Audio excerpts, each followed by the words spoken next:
As pessoas tiveram tolhidas, tiradas muitos, portanto, dos seus direitos fundamentais.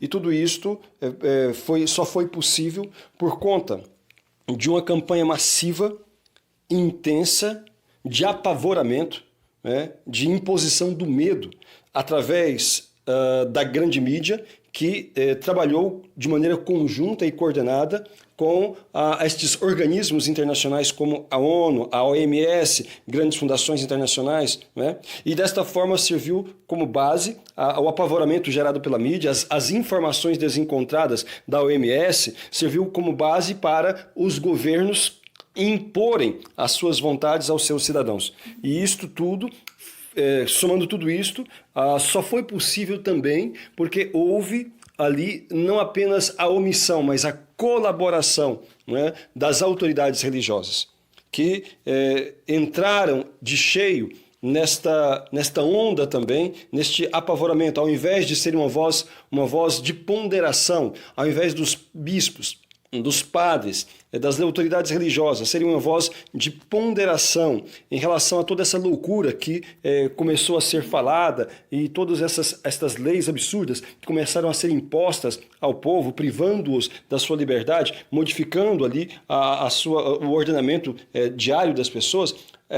Aconteceu o contrário, que a grande parte dos bispos e dos padres acabaram por puxar esta consciência deturpada, não é? Que, como diz o Guilherme Fiuza, a consciência desta seita da terra parada, esta paralisação completa, em vistas de uma compreensão bastante equivocada daquilo que é essa pandemia. Bom, mas de tudo isto, algumas consequências a gente tem que tirar. Algumas consequências, algumas conclusões nós precisamos tirar para poder orientar ali as nossas atitudes a partir de então.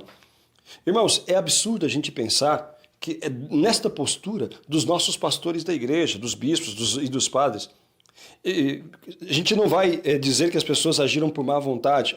Pode ser que haja quem sim, haja quem não.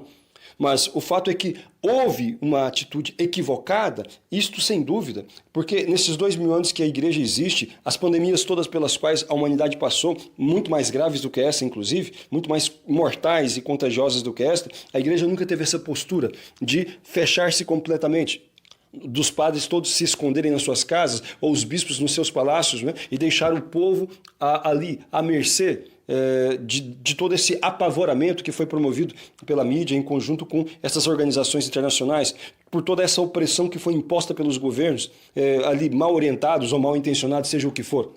Nunca aconteceu isso.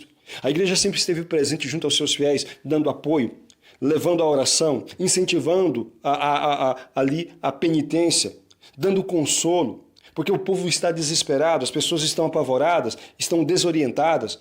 Aonde estão os pastores da igreja? Aonde estão os bispos e os padres? Sendo uma voz sensata, acolhendo, consolando, orientando os seus fiéis. Onde estão? É inimaginável pensar em Jesus, que é o modelo para todos os sacerdotes, para todos os bispos, imaginar Jesus escondido em algum lugar, com medo de algum vírus, deixando o seu povo ao léu, à mercê dos oportunistas e dos ditadores de plantão. Inimaginável isto. Mas tudo isso tem como consequência, pelo menos, que os fiéis católicos possam entender um pouco melhor o que está acontecendo. E o grau de infiltração dentro da igreja, o grau de submissão das autoridades, submissão ou alinhamento de muitas autoridades da igreja a este projeto da nova ordem mundial, a este projeto de governança global. É preciso abrir os olhos. Como o comunismo, os movimentos revolucionários que estão a serviço deste globalismo, como estão ali, então, influindo e orientando a vida dos fiéis, onde eles nunca deveriam se meter, quer dizer, no interior da igreja eles têm se metido, proibindo, portanto, os cultos, as celebrações, a vivência dos sacramentos e assim por diante. Veja que você vai nos bancos, os bancos estão cheios, supermercados estão cheios, nunca pararam. Apesar da imposição das quarentenas, isso aí nunca parou. Bancos cheios, farmácias cheias, enfim, supermercados cheios. Enfim, se estes estão abertos e funcionando a todo vapor, por que as igrejas estão fechadas? Por que elas fecharam? Que se tivesse os cuidados necessários, mas que jamais se negasse o acesso dos fiéis aos templos, a Jesus Eucarístico, à Santa Missa, à confissão e aos demais sacramentos. Porque as pessoas, elas não vivem apenas de pão, como disse Jesus. Não só de pão vive o homem, mas de toda palavra que procede da boca de Deus. E não palavra apenas transmitida de maneira virtual. Nós não somos seres virtuais, simplesmente. Nós precisamos comer a carne, beber o sangue. Ou seja, receber o Santíssimo Corpo e Sangue de Deus. Precisamos estar com os irmãos, juntos com os nossos sacerdotes, adorando a Deus. Ouvindo a palavra de Deus conforme é ensinado pela Santa Igreja. Mas o que está vendo o nosso povo? Um testemunho de abandono, um testemunho de covardia, um testemunho de submissão de nossas autoridades às autoridades aí políticas, aos gostos ou desgostos, às desorientações de organismos internacionais que têm sim como meta e como finalidade submeter o mundo a um governo global. Meus irmãos, é preciso que nós iniciemos, na verdade já existe, mas é preciso que se intensifique um movimento de resistência católica. Um movimento de resistência católica. E não se trata aqui de fundação de algo jurídico, de que tem um CNPJ ou que tem alguma estrutura hierárquica, que não se trata disso. Deus há de inspirar a vocês que são fiéis, a vocês que estão enxergando o que está acontecendo dentro da igreja. Inspirar a vocês, aos bons sacerdotes que querem fazer alguma coisa, que façam efetivamente alguma coisa para poder garantir aos fiéis o conhecimento da verdade, que tem sido negligenciada pela maior parte dos pastores de almas, pela maior parte daqueles que foram ordenados para isso. Garantir às pessoas o conhecimento da verdade e garantir às pessoas o acesso à graça de Deus, através da confissão, através da Eucaristia.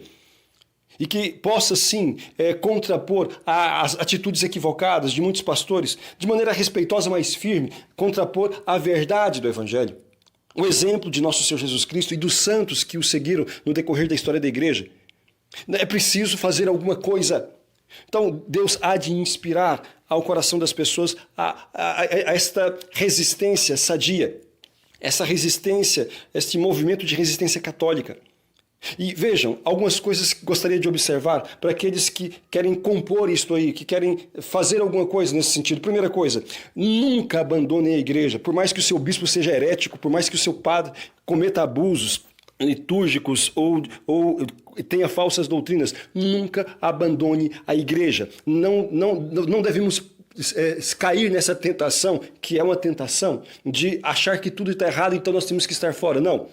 Que saiam os hereges, que saiam aqueles que não acreditam mais em Jesus Cristo, que não acreditam na igreja, não aqueles que acreditam em Cristo e na sua igreja. Nós devemos permanecer, permanecer firmes em nossa fé, obediente aos padres e bispos naquilo que eles forem obedientes à igreja.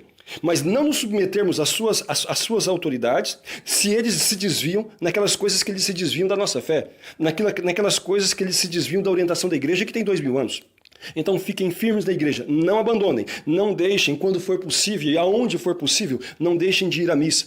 Busquem a confissão, procurem permanecer firmes na fé.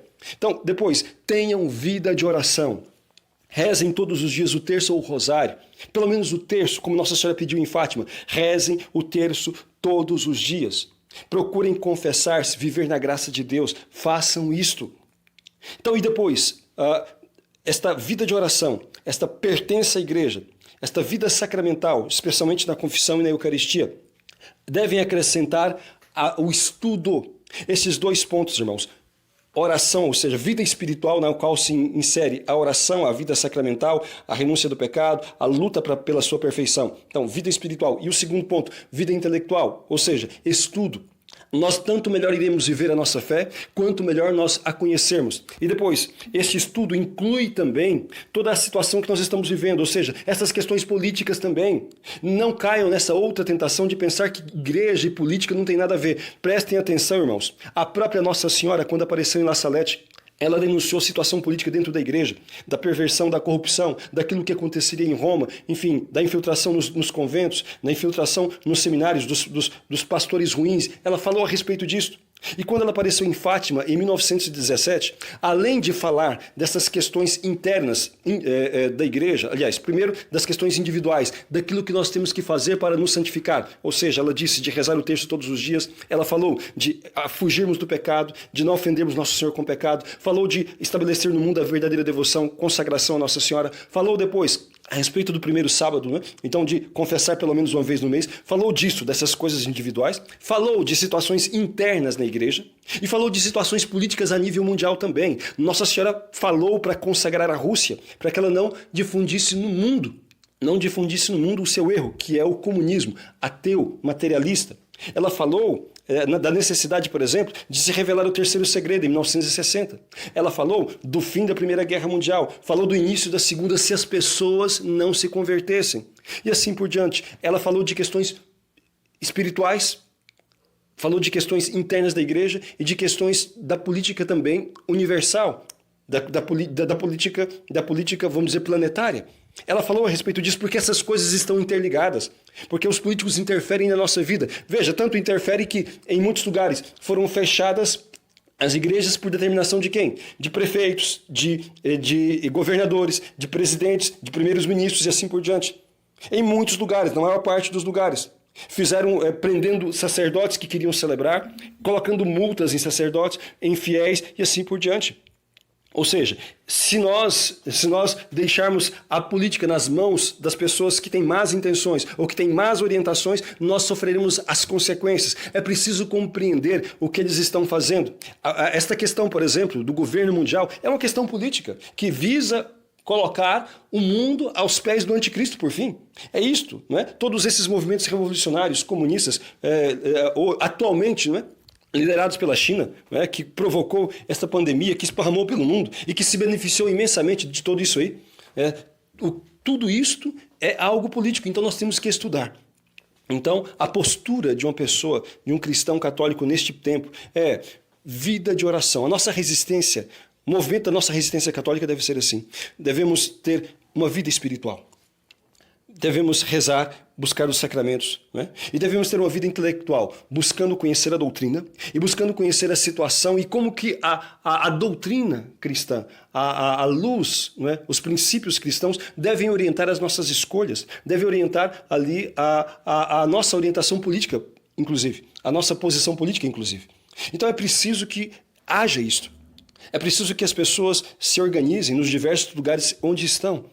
Busquem os bons sacerdotes, busquem os bons leigos, façam alguma coisa, não fiquem inertes, não fiquem indiferentes. E olha, não aceitem por parte daqueles católicos mal orientados, ou padres mal orientados ou mal intencionados, esta ideia de que você é desobediente, que você é rebelde, porque não segue a orientação do que o bispo falou, porque não segue a orientação que o padre tal falou, ou que a autoridade tal falou. Não. Sejam fiéis a Deus e à sua igreja. Sejam fiéis àquilo que a igreja sempre ensinou. Não tenham medo. Nós temos que ser obedientes a Deus através da igreja, às autoridades, a todas as autoridades da igreja, enquanto elas ensinam aquilo que a igreja manda. Mas nós não devemos seguir nenhuma autoridade nos seus respectivos erros. Não devemos. E nesse tempo de confusão, em que, infelizmente, a maior parte das autoridades religiosas, dos nossos bispos e padres, eles não têm caminhado conforme a vontade de Deus, não têm se orientado pelo princípio de nosso Senhor Jesus Cristo, mas por princípios políticos, né? Por princípios igualitários, ou seja, igualitaristas, né? Estes que querem equiparar a nossa religião, a nossa Igreja Católica com qualquer outra religião, que têm sido colaboracionistas deste movimento mundial. Veja, tantas atitudes, seja do Papa Francisco, de muitos outros bispos, que têm sempre alinhado as ações da igreja local ou a nível universal com as atitudes da ONU, da OMS, né? Então, isto é inadmissível. Então, com o respeito que nós devemos ter às autoridades, nós devemos ter também a devida discordância quando estas mesmas autoridades se afastam daquilo que a igreja sempre ensinou. Então, irmãos, convido vocês a buscarem, a ter uma atitude coerente com a nossa fé. É preciso fazer alguma coisa. Então, busquem, peçam na oração a Deus a graça, né, de fazer aquilo que seja eficiente para poder ajudar outras pessoas a se salvarem. Lembrem-se que Jesus Cristo veio ao mundo para nos salvar. Ele morreu na cruz para nos salvar. E que a condição para que nós possamos um dia estar com Ele é que nós possamos aceitar o seu amor, a sua graça, viver de acordo com os seus mandamentos, viver em comunhão com Ele. Ou seja, nós precisamos sempre da renúncia ao pecado, da superação do pecado, através do nosso esforço, através ali na confissão da Eucaristia. Precisamos viver segundo a sua verdade. E para isso temos que aprender daqueles que foram estabelecidos para este ensino, especialmente os sacerdotes. Mas como estes têm se desviado, na sua maior parte, busquemos o conhecimento através do estudo da doutrina no catecismo, nos documentos da igreja e assim por diante. Façam alguma coisa, que Deus os inspire aí uma resistência católica, sempre em unidade com a Santa Igreja, para que nós possamos sair disto melhores do que entramos. E desta forma, nós não nos percamos em meio às falsas orientações e nem procuremos servir a ideologias que têm buscado suplantar, destruir a nossa fé em detrimento daquilo que Jesus nos ensinou. Louvado seja nosso Senhor Jesus Cristo.